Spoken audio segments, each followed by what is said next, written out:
तो देखिए, आज शुरुआत करने जा रहे हैं प्रेजेंट कंटिन्यूअस टेंस की। इससे पहले हमने एक वीडियो में देखा था कि प्रेजेंट इंडेफिनिट टेंस क्या है और उसके यूजेस देखे थे क्या क्या है। आज हम इसको थोड़ा सा एक अलग फॉर्म में पढ़ने वाले हैं। मतलब आज से पहले आपने जैसा भी पढ़ा होगा उससे थोड़ा सा अलग फॉर्म में हम देखने वाले हैं।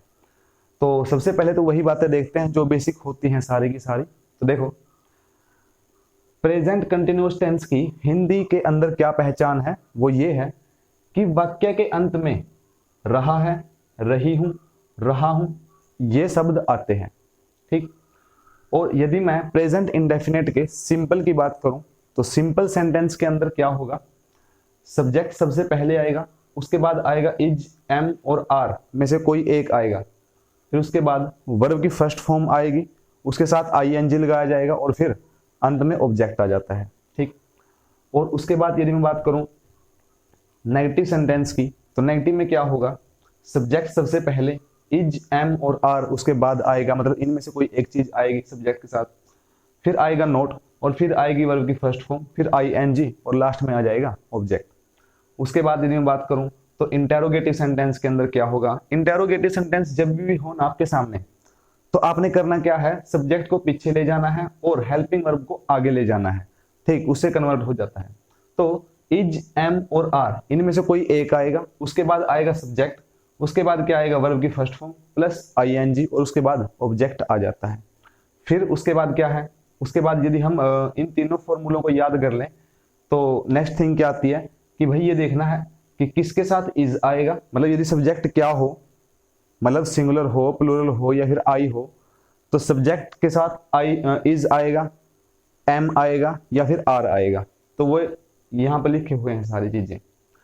आई के साथ हमेशा एम लगेगा, उसके बाद प्रेजेंट कंटिन्यूअस टेंस की बात कर रहा हूं मैं, उसके बाद सिंगुलर नाउन के साथ इज लगेगा, प्लूरल नाउन के साथ आर लगेगा।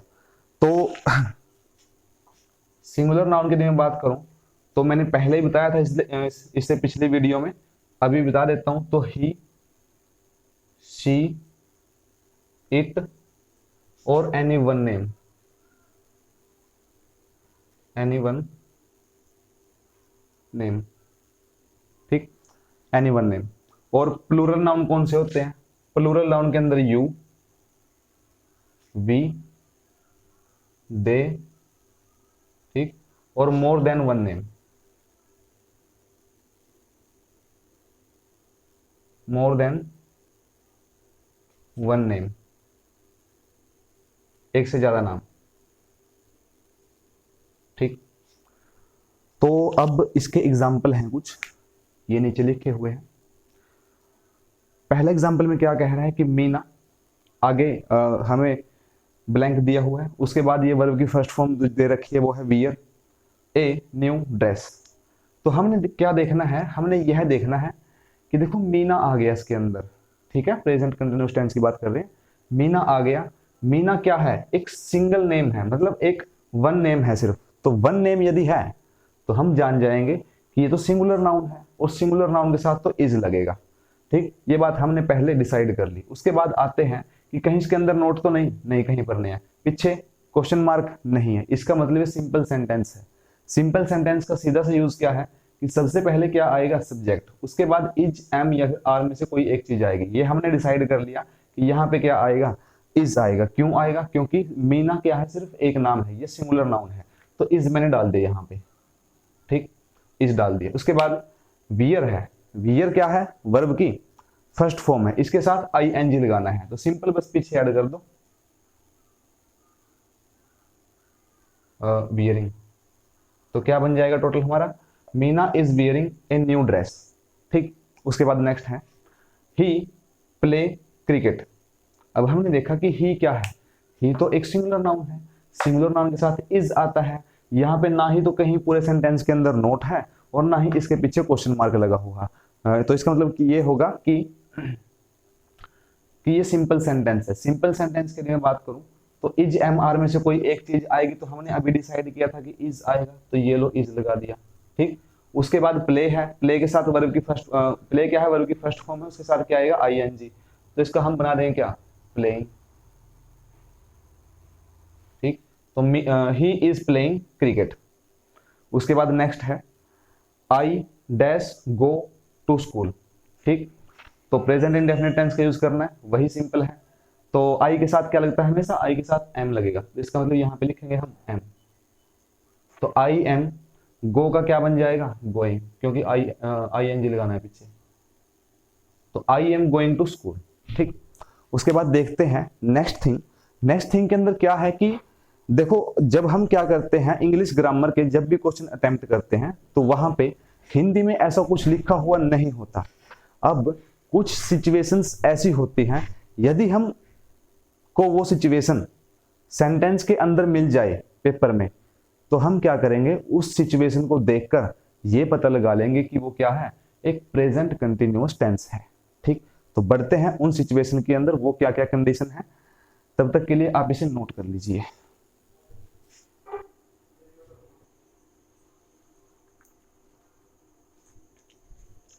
तो देखो, मैंने यहाँ पे कुछ ऐसी आइडेंटिटीज लिखी है जो आपको इंग्लिश ग्रामर करते वक्त यदि टेंस आ जाएं और आपको ये आइडेंटिटी मिल जाए तो डेफिनेटली इसी टेंस का यूज होगा, डेफिनेटली। तो देखो, यदि वाक्य में now, still, at present, at this moment, at the moment, ये कीवर्ड्स हैं, ध्यान से इनको याद कर लो, नोटबुक के अंदर नोट कर लो। यदि ये दिए हों, यदि ये वर्ड्स हों, तो इस टेंस का यूज होता है। इस टेंस का मतलब प्रेजेंट कंटिन्यूअस टेंस का। प्रेजेंट कंटिन्यूअस टेंस मतलब सब्जेक्ट प्लस वर्ब की first form plus subject plus is am are में से कोई एक प्लस वर्ब की फर्स्ट फॉर्म के साथ I N G plus object.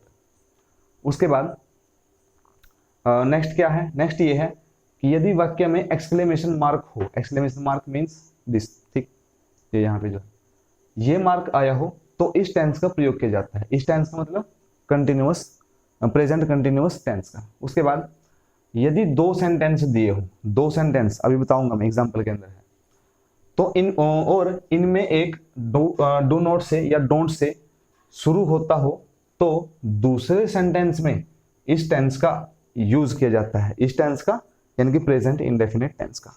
तो देखिए, मैंने कुछ एग्जांपल लिए हैं यहाँ पे, इन तीनों के ऊपर बेस्ड है ये। तो फर्स्ट क्या है, eight present they dash swim in the river. तो देखा हमने कि यहाँ पे एट प्रेजेंट आया है, और एट प्रेजेंट तो यहाँ पर भी लिखा हुआ है, देखो, ठीक। इसका मतलब यहाँ पे प्रेजेंट कंटिन्यूअस टेंस का प्रयोग होगा, और इसमें कहीं पर नोट नहीं है तो बस समझ गए हम कि सिंपल सेंटेंस है। तो वर्ब की फर्स्ट फॉर्म के साथ आई एन जी और सब्जेक्ट के साथ उससे पहले क्या आएगा, मतलब सब्जेक्ट प्लस वर्ब की first subject plus is am are में से कोई एक प्लस वर्ब की फर्स्ट फॉर्म के साथ आई एन जी, फिर बाद में क्या, ऑब्जेक्ट। तो बाकी सब तो दे रखा है। यहाँ पे देखना, यहाँ पे आया है दे, और दे क्या है, एक प्लूरल नाउन है। प्लूरल नाउन के साथ हमेशा क्या होगा, आर लगेगा, आर, इज एम आर में से क्या लगेगा, आर लगेगा। तो यहाँ पे आ जाएगा आर, यानी कि दे आर स्विम, इसके पीछे आई एन जी लगा दो, यानी कि स्विमिंग बन जाएगा। तो they at present they are swimming in the river, ठीक, ये बन जाएगा। उसके बाद आते हैं नेक्स्ट पे, do not disturb him, do not disturb him, फिर यहाँ पे कोमा है जिसको सेपरेट कर रहे हैं इससे, ही डैश डू हिज वर्क। देखो, मैंने अभी यहाँ पे बताया था कि यदि हमारे पास क्या हो जाए, दो सेंटेंस आ जाए, दो सेंटेंस, और उनमें से एक सेंटेंस किससे शुरू हुआ हो, डू नॉट से, तो दूसरे के अंदर क्या लगेगा, दूसरे के अंदर प्रेजेंट कंटिन्यूअस टेंस लगेगा, ठीक। तो देखिए, यहाँ पे डोंट आया है, डू नॉट आया है, ठीक, और दूसरा सेंटेंस ये रहा, इसके अंदर किसका यूज होगा, प्रेजेंट कंटिन्यूअस टेंस का यूज होगा। तो ही की बात करूं मैं, तो ही क्या है, एक सिंगुलर नाउन है, इसके साथ क्या लगेगा, इज लगेगा। ही इज, डू का क्या बन जाएगा, डूइंग। तो मतलब क्या हुआ कि he is doing his work, don't disturb him, ठीक। नेक्स्ट, लुक, आगे एक्सक्लेमेशन मार्क आया है, ये देखो, smoke dash come out of that window, ठीक। अब स्मोक का मतलब क्या है, धुआं, ठीक। तो धुआं तो मतलब एक ही टाइप होता ना, मतलब क्या है कि वो तो एक वचन है ना, ठीक, सिंगुलर नाउन है, तो इसके साथ क्या लगेगा, स्मोक, यानी कि सिंगुलर नाउन है तो इसके साथ क्या लगेगा, इज लगेगा, यानी कि स्मोक इज, कम का क्या बन जाएगा, कमिंग।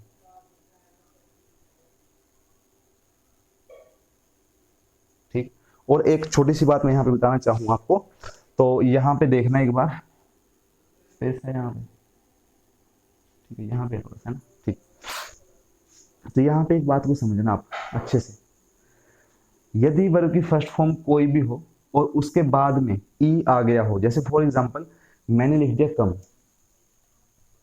और मैंने क्या करना हो, यहाँ पे ई इसके लास्ट में आया, इस सिर्फ एक सिंगल ई होना चाहिए, ठीक है, सिंगल ई की बात कर रहा हूँ मैं, और फिर क्या करना हो मुझे, इसके साथ आई एन जी लगाना हो, तो मैं क्या करूंगा, इस ई को हटा दूंगा और आई एन जी लगा दूंगा, मतलब ऐसे, ठीक।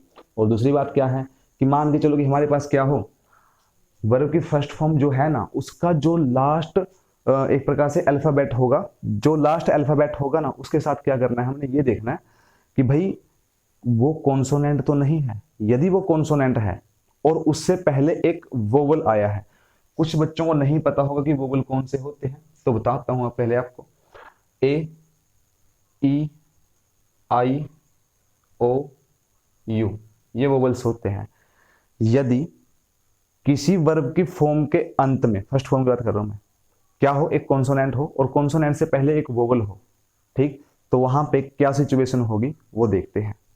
तो मैंने एक एग्जांपल ले लिया, लेट्स से मैंने ले लिया कि रन, ठीक, इसके साथ मुझे आई एन जी जोड़ना है, तो क्या करूंगा मैं, क्या करूंगा, ये रहा रन, ये रहा आई एन जी, एन से पहले क्या है, एन एक कॉन्सोनेंट है, जो वोवल नहीं होते वो कॉन्सोनेंट होते हैं, ठीक, इसका मतलब ये क्या है, कॉन्सोनेंट है, क्या नाम है, एक मिनट, ये क्या है, एन क्या है, कॉन्सोनेंट है, इससे पहले क्या आया है, वोवल आया है। तो हम जब कभी भी ऐसी सिचुएशन हो, तो ये जो लास्ट में वर्ड है इसको दो बार लिखा जाएगा, मतलब रन का क्या बनाना है, रनिंग बनाना है, तो इसको दो बार लिखा जाएगा, लिख दिया, अब लगा दो आई एन जी, ठीक।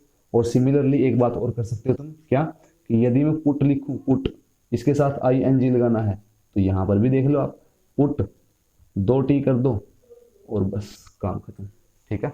तो इस बात का खास ध्यान रखना, कहीं पर रन आ जाए तो रनिंग बनाना हो उसका, तो क्या करेंगे, डबल एन कर देंगे, है ना। पुट आ जाए, पुटिंग बनाना हो, तो उसके पे वहां पे क्या कर देंगे हम, दो टी कर देंगे, ठीक। तो that's all for today, thank you. यदि वीडियो अच्छी लगी हो तो शेयर कर देना, ठीक, थैंक यू।